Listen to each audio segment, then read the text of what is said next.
Hey folks, it's Nate. Thanks for joining me at the art table again today. We're back taking a look at another installment of 20th Century Boys. We are into volume 5. We are not quite to the halfway point, but we're getting close. And the story is still heating up. Like most stories, it will continue to do that for the first two-thirds, and then we will really have the climax kick off. But the denouement is a little bit longer than most. All that said, we are looking at an important part of the story because we are starting to get answers to some of the really big questions. We're starting to get an understanding of what drives Friend, his obsession with the past and his own childhood, and not as much yet, but we're starting to understand what really is his fixation on this part of his life, and a lot of it has to do with his lack of really strong connections in his youth. And we see a lot of that, of course, through Tomodachi Land, which we discussed last time. But we'll talk more about that, I think, in the second half of this book. As you can see on the front cover here, we have Sadakio, who is an interesting character in this story. And I'm going to be talking more about him next time. He's not as big a figure in the first half of this book, this volume.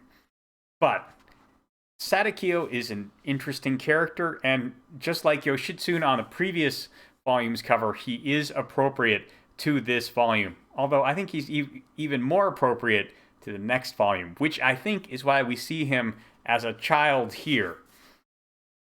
So what is this volume all about?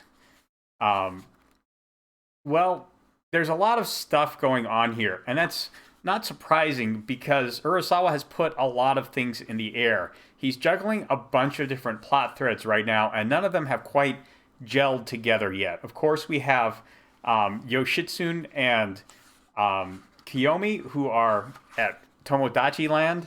We have Kana, who is still working in Shinjuku and trying to prevent the assassination of the Pope. And we have Acho, who has escaped from prison and is trying to meet with the promised child. He's trying to reconnect with Kana. He, of course, has the manga artist with him who knows a little bit about Kana's situation, but they don't have a whole lot of the pieces there. So we have these three different threads running right now, and we're going to see them start to come together in this volume. What all happens? Well, we start by picking up the threads of the Tomodachi Land storyline. We pick up with Yoshitsune trying to disable the VR simulation. He's trying to make sure that Kiyomi doesn't see anything she shouldn't, because he knows if she does see Friend's face in the VR simulation, then she's going to be a target. She's going to know Friend's identity, and that will be a big no-no.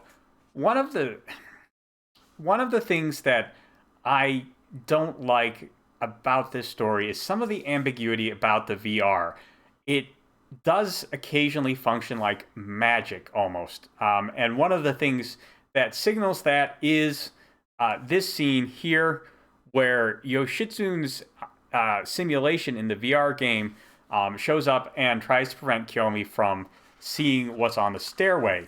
Now, I suppose that this could be a fail-safe that the programmers of the VR simulation put into place to prevent anyone from seeing what they're not supposed to see, from getting some clue as to Friend's identity just by being in this simulation.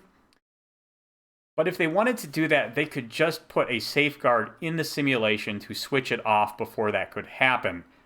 Or they could just supervise it, because there's actually no one supervising Kiyomi or the other people who are in this simulation. At least it seems like.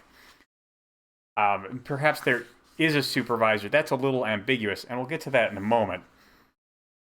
Regardless, Yoshitsune, or rather his VR counterpart, does pull Kiyomi away before she can see anything really bad. And then they go and they meet Sadakio on the school roof. We see him with his mask. It's very interesting. And then another person appears in the Friend mask. And this encounter, it's kind of anticlimactic, because before Kiyomi can see anything, Yoshitsune and the others manage to switch off the VR. And again, there is this thing where Yoshitsune's avatar in the VR tries to prevent Kiyomi from seeing what's under the mask. And again, I don't understand why Yoshitsune's VR equivalent would do this, because he wasn't really that assertive as a kid. And he was kind of a scaredy cat, so, but he wasn't the kind of person to try and stop his friends from doing something that was scary, at least not that we really see of him in the past. So I don't know if Urasawa was trying to imply that this, I suppose at the broadest possible level, we could say that Urasawa was trying to imply this was part of his character as a child. But I don't understand how it would get into the simulation, because it would have to be something that very few people knew about, because we don't see it in his character up until that point. So if the FDP built this simulation based on some memories of Yoshitsune when he was younger, I would think people would remember the strong character traits, the ones that we've seen in flashbacks, that his friends are actually remembering, rather than just... I don't know how they would know about this particular aspect of Yoshitsune's character, because it doesn't seem to be a very strong one. That said, eventually Kiyomi does succeed in removing the mask, and we get a great Urasawa reaction shot like this. And then we immediately come back to the real world. The power kicks out because Yoshitsune has cut the line. And they go to check out the players, and two of the players commit suicide, maybe. We're told one of them bit her wrist open. Now, eventually, we see what Kiyomi sees in this page. And it's not disturbing enough to make you bite your own wrist open. So this is another issue I have with the VR. It's possible now that somebody would bite their wrist open as a result of the neural shock of suddenly being yanked out of the simulation. We are warned that is a potentially very dangerous thing to happen. It's also possible that these people were disposed of because they also saw something they should not, and making it look like she bit through her own wrist is a way to disguise the fact that the Dream Navigators have just disposed of someone inconvenient. None of this is ever clarified, and I think, or if it has been, I've forgotten about it, so it wasn't made very clear, obviously. This is a thing that has bugged me ever since the first time I read this story. I really don't know what happened here very clearly, and I would have liked to find that out. This is one of the enduring sore spots I have with this story. This entire VR thing is kind of weird. It kind of behaves like magic rather than like a technology, even though it's definitely a technology, and it's not one of the strange ESP kind of powers that we see from time to time from Kami-sama or Kana or Friend himself. So, again, I really think this is a strong, well-done story, but these VR segments, and there is another one, these are segments that I don't really understand how they mesh with the rest of the world. And I would like to have that explained a little more clearly to me, because outside of, the three characters I've mentioned who have mild ESP powers, this is a very, very grounded story. It is a very realistic story. I suppose you could say Acho as well, who is way better fighter than he has any right to be, but he's more of a very low-grade action movie star than a supernatural creature. So I don't understand any of it, and I would like to. And unfortunately, we're not going to. That is, again, I have promised that I would point out some of the flaws in the story as we came to them. I've always found this to be one. Maybe someone can sort it out for me, point out, places in the story itself where it is made clear. Of course, you can theory craft around it very effectively, and I think some of that is good, but when you have such a vitally important mechanic in the world as this VR game is, because it does convey a lot of important information to us, I would have liked to have it explained more thoroughly. Okay, downer stuff over and done with. Let's talk about the bulk of this act of Volume 5, which is Kana trying to stage a revolt. She knows that she has to get people together to protect the Pope, otherwise, Shinjuku is in for a world of hurt.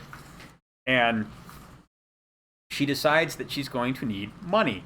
So she goes to a casino where you can win a bunch of money because it's run by the mob. Of course, Kana has already had encounters with organized crime, and she's come out pretty well through them. And she winds up just doing some gambling. There is really...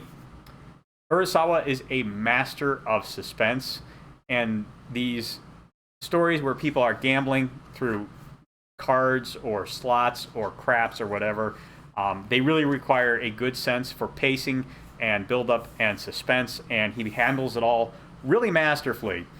We see Kana do some really impressive ESP tricks and just run out the casino. She nearly bankrupts them, and she says, I'm going to forgive the debt, but I want everyone in the casino to come out and help me with this thing I'm planning. And it causes a near riot, because obviously when you give away free money in a casino full of desperate people hoping to make it big, of course, it's going to turn into a riot. It's just inevitable. But she does meet this gambler guy. He's pretty cool. I like his character. He's not in here a whole lot, but he dresses distinctively. He acts distinctively.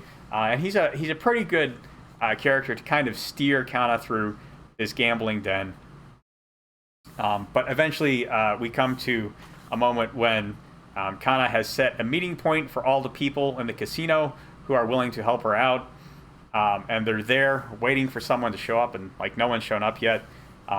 We get the usual reveal at the end that everything that happens in the casino arc is predictable. If you've ever seen any movie or TV show that revolves around a casino at some point, of course, Kana is winning big. She's playing well, and you get down to the end, and there's a showdown. And she never gets to flip her card up to see if it's a winning hand, and it's finally revealed that no, it wasn't a winning hand. She was bluffing.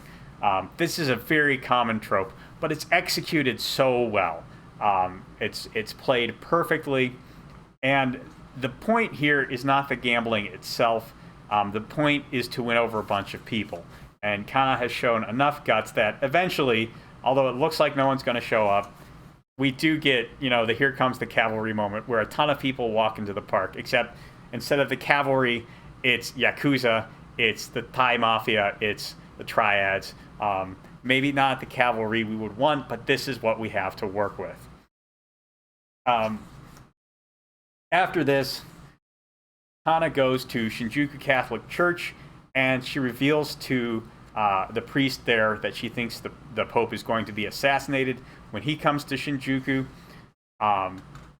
And all of the thugs and the mobsters that she's organized are headed to this church, which the priest, being a retired Yakuza guy, is kind of okay with. He's always willing to open his doors to members of the underground, because, like all good priests, he knows it's a chance to evangelize. I mean, I actually really like the portrayal of this priest in here, because he does seem to behave like a very well-intentioned Catholic priest should. And that's kind of surprising, given the way the Catholic Church, and particularly the Jesuits, are sometimes depicted in Japanese culture. There has been some tensions there going back to the shogunate era. I'm not an expert on that, so I'll just leave it at that. I know it's happened, and I can't say how accurate any of the given depictions are.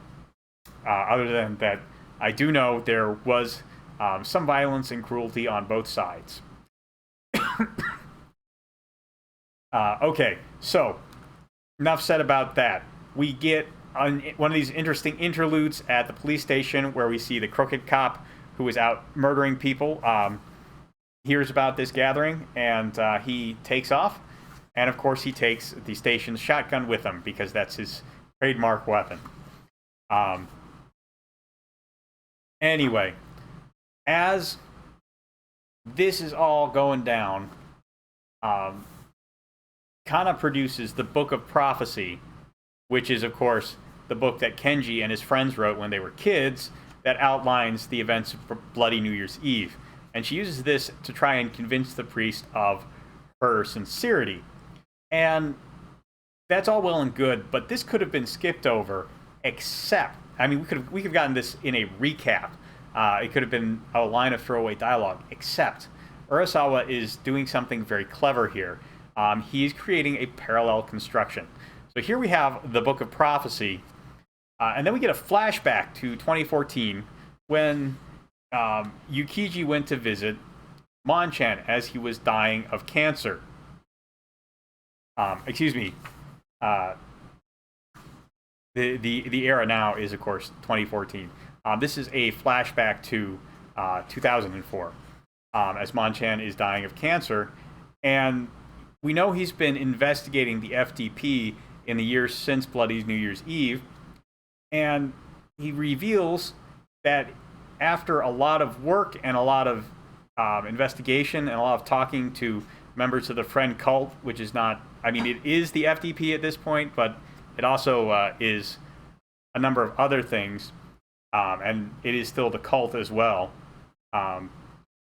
He got a hold of a copy of the new Book of Prophecy, and this is clearly a knockoff of Kenji's Book of Prophecy, and this is a very interesting idea here.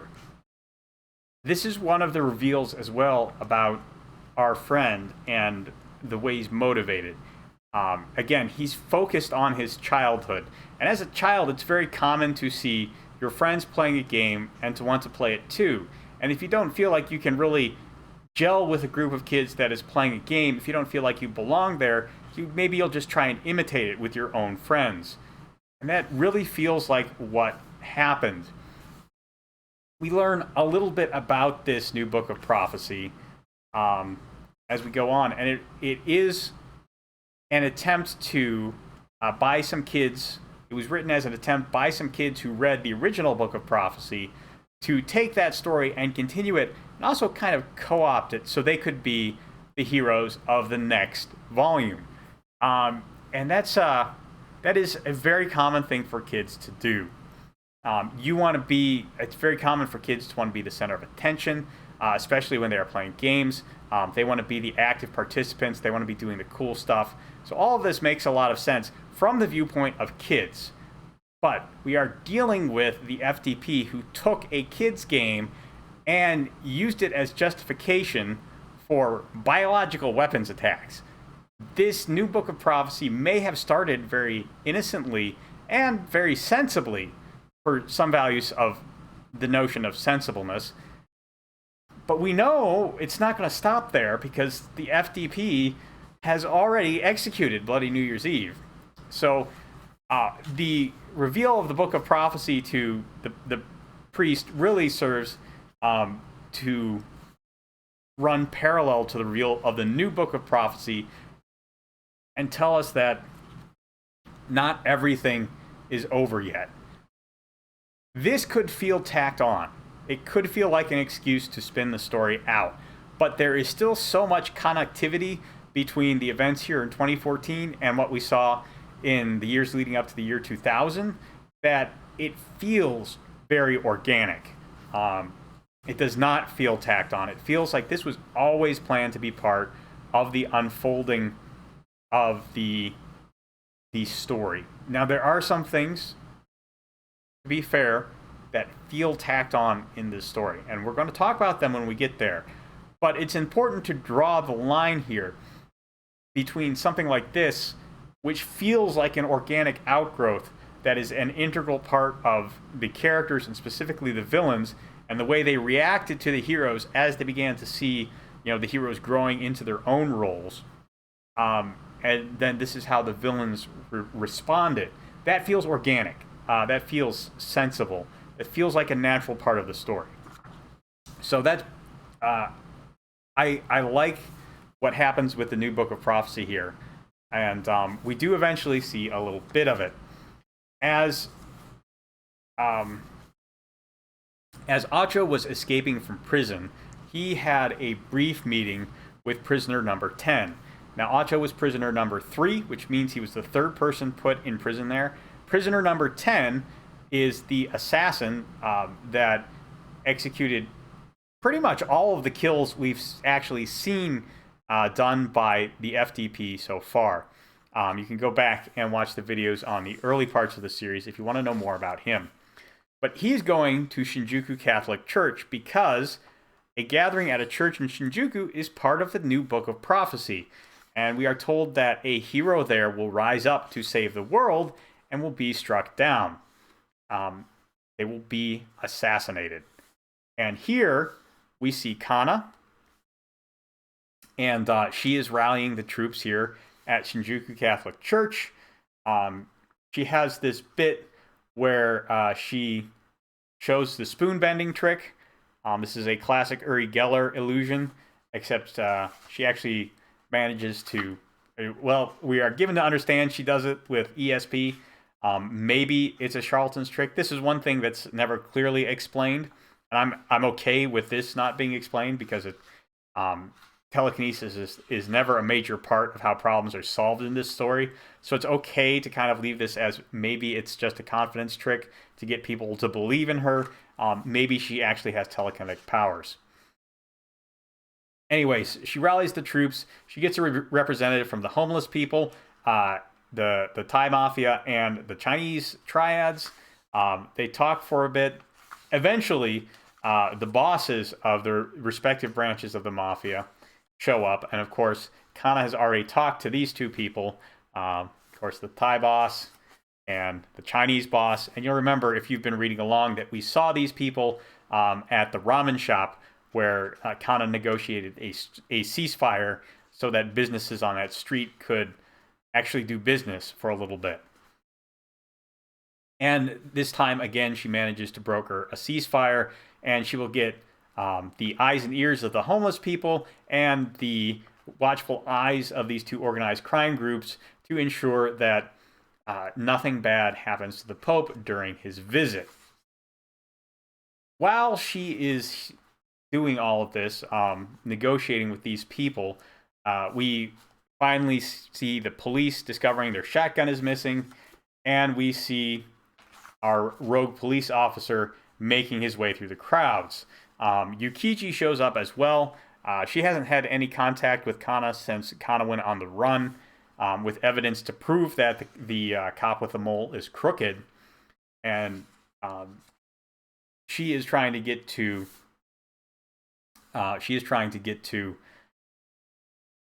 Kana to do anything. We don't really know what. Yukiji is not fully aware that Kana is in danger, and we see the cop with the mole moving through the crowd, drawing his shotgun. And then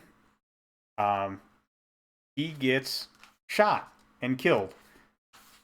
And he doesn't kill Kana himself. So we have a really great setup here.